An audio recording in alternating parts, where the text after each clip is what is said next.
It's Monday, September 22nd, 2025. Happy Monday to you. Welcome to your daily news update on Blip Brief, small but almost everything updated every weekday. Okay, so we're diving straight in today.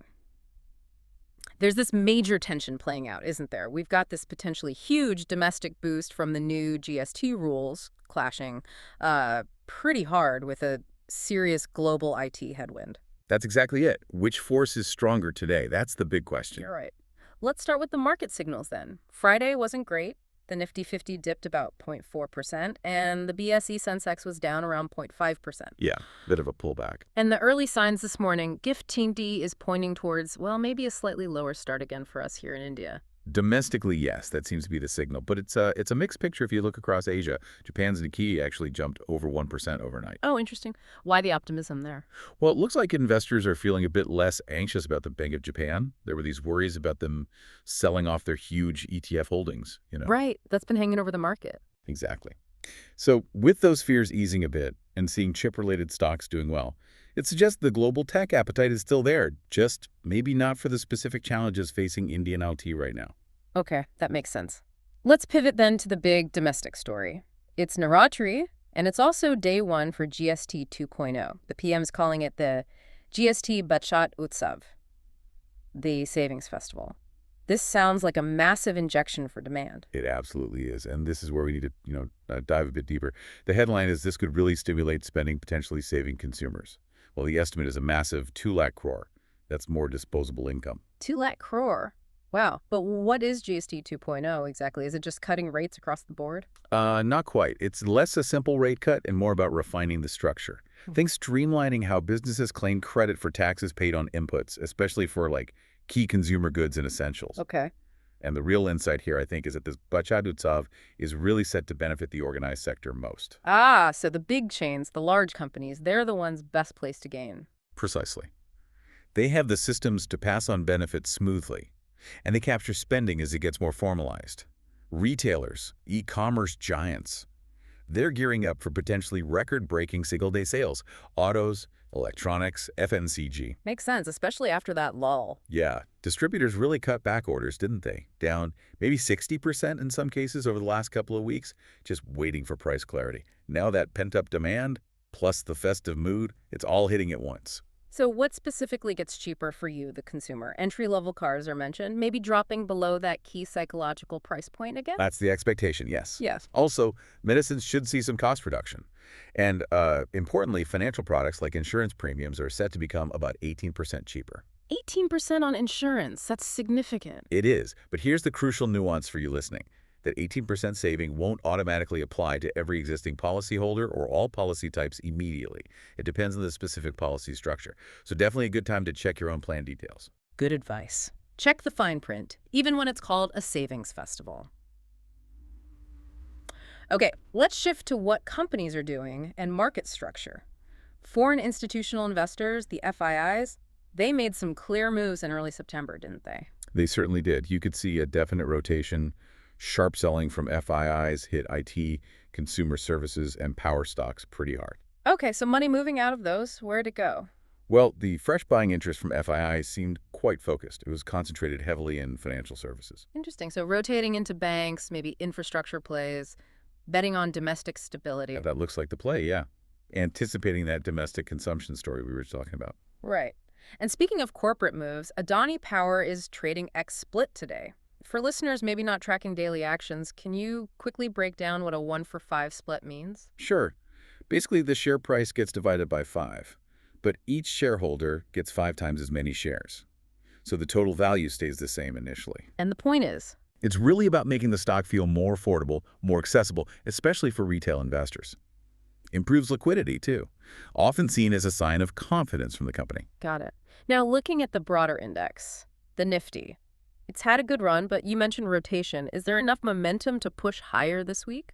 Well, the Nifty is definitely hitting some strong resistance around that 25,500 level. It's proving tough to break. So what needs to happen? If we connect it back, this week's direction really seems to hinge on how pharma and realty perform. Those sectors could be key. If they find some momentum, maybe we push through that resistance and keep the domestic recovery sentiment going.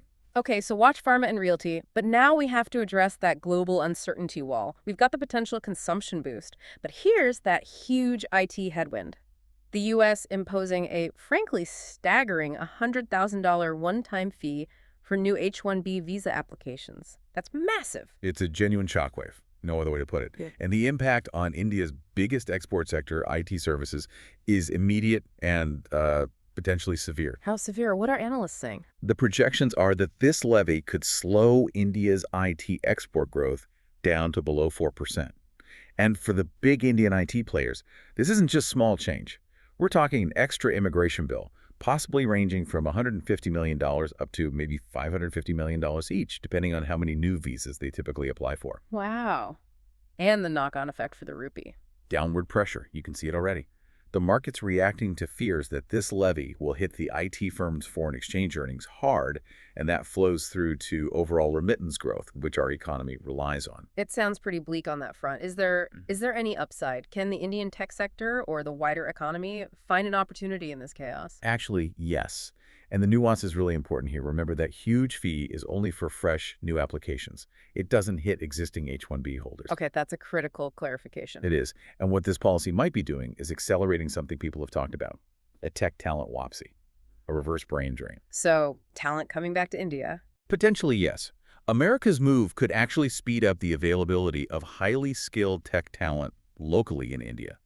It could be India's gain, in a way. Especially in those high-demand areas. Exactly. Think AI, think software as a service, areas where senior talent is scarce. Plus, you'll likely see skilled professionals now seriously looking at other visa routes to the U.S., the L1 for internal company transfers, the O1 for extraordinary ability.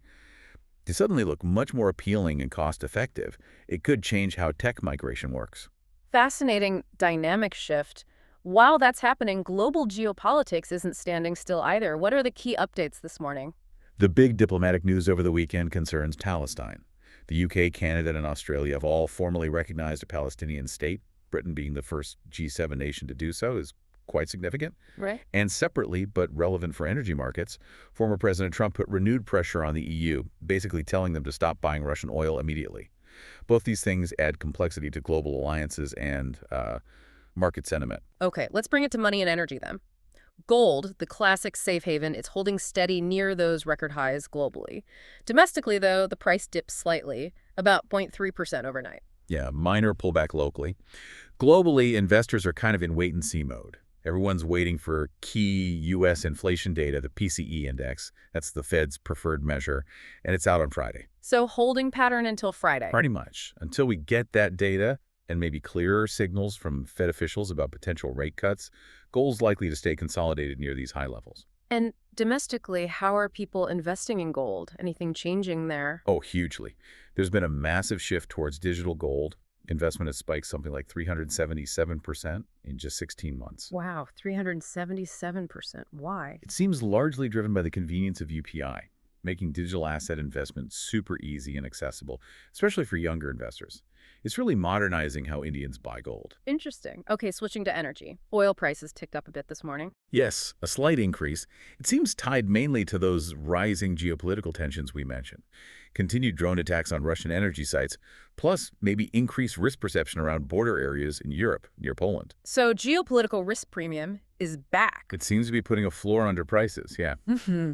Offsetting any lingering worries about demand for now. And just quickly on Indian bonds, yields look like they'll stay in a range for now. The main trigger everyone's watching is the government's borrowing plan for the second half of the year. Right. And any news on India's own energy hunt? Yes, a positive step there. State-run firms ONGC and Oil India are planning a big stratigraphic drilling campaign next year, about 3,200 crore, trying to find new oil and gas reserves offshore, boosting domestic energy security. Good to hear. Okay, let's wrap with our big finish. An innovation story. This one sounds like it could genuinely change things. University of Maine researchers finding a way to cut prescription drug prices. Yeah, this is potentially huge, though it might fly under the radar initially. It's about the supply chain for medicines. They've found a new method to make HBL that's a key building block used in many, many common drugs. Okay, HBL, what's the breakthrough? The science is clever, but sort of simple in concept. Instead of making HBL from petroleum, which is the standard way, they figured out how to synthesize it from renewable glucose. basically from sugar sources. So swapping oil for sugar in the medicine-making process, what's the real impact if this scales up? It's potentially a massive win on two fronts. First, it could dramatically lower the production cost of these essential drug ingredients. That means cheaper medicines, better affordability, better access globally. That alone is huge. Right. But second, it also cuts the pharmaceutical industry's reliance on fossil fuels, so it's better for the environment too. It's this really elegant solution tackling cost and sustainability. That really is a fantastic piece of innovation to end on. Okay, so let's quickly recap the big takeaways for you this Monday morning. First, the Indian market is really counting on that GST 2.0 consumption surge, especially benefiting the big organized players. Definitely the key domestic theme. Second, we're navigating the fallout from that huge $100,000 H-1B fee shock, which is, maybe unexpectedly, driving this tech talent wapsi back towards India. A major structural shift potentially underway there. And finally, that quiet but powerful scientific breakthrough using glucose instead of petroleum to make drug components promising cheaper medicines globally. A real potential game changer for healthcare costs. And just before you go, a quick note, this deep dive commentary was put together using advanced AI. We always strive for accuracy, but please do cross-verify any crucial information yourself. Your informed decisions are what matter most.